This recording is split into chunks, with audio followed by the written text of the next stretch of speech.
রতন, দেখতো ওটা গোট না? হ্যাঁ ব্রাদার, ওটা গোট। আমার না গ্রামের গোট খেতে অনেক ইচ্ছে করছে।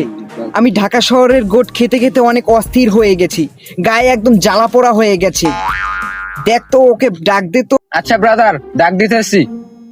Hello hello bro. এরা মুই কাম কাম। আইতেছি খারান।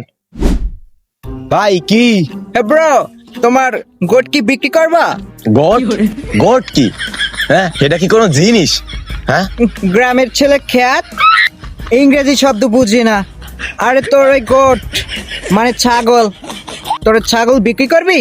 ও ভাই হেইয়া, মুই তো বুঝি নাই যে গোট অর্থ ছাগল।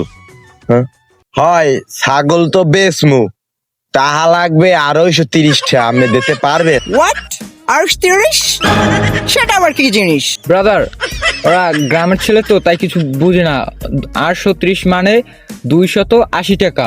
ও মাত্র 280 মানি? আমার এই ঘড়িটার দামই তো $5,000, যেটা বাংলাদেশে হিসাব করলে অনেক টাকা। ভাই আমের গড়িটা না মোর হেইকেল হইতে একটা পছন্দ হয়েছে, বুঝছেন? হ্যাঁ, আর আমের গড়িটা মোরে দেবেন আর মোর ছাগলটা আমি নেবেন। ও নো, আমার ঘড়ির প্রাইস অনেক, যেটা তোমার ছাগলের চেয়ে অনেক অনেক বেশি। আচ্ছা তুমি যখন এত করেই বলছো, তাহলে আমাকে গোট দাও আর এই ঘড়িটা নাও। আমার অনেক দিন ধরেই শখ, আমি গ্রামের গোট খাবো, আমি গ্রামের গোটের মাংস খাবো। ভাই আমের নাম ভালো লোক এখন তো দেশে পাওয়াই যায় না। হ্যাঁ ভাই, আমি মোর ইচ্ছাটা ভাই পূরণ করছেন অনেকদিন ধরে। ভাই মোর একটা ইচ্ছা যে মোর হাতে একটা গড়ি পরমু, বুঝছেন?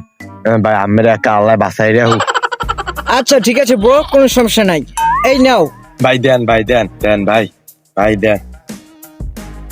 ভাইছি ভাই, ভাই এই ছাগল, হ্যাঁ ভাই ছাগল নিয়ে মুই গেলাম। ব্রাদার, আপনি এত দামের একটা ঘড়ি দিয়ে দিলেন সামান্য ছাগলের জন্য? এই বেটা তুই কি বলদা? আমার অত দামের গড়ি আমি কি মানুষকে দিয়ে দিই? হ্যাঁ, আরে ও তো গ্রামের ছেলে খ্যাত, ও বোঝে না ওই গড়িটা নষ্ট, আমি রাস্তায় পইরে পাইছি।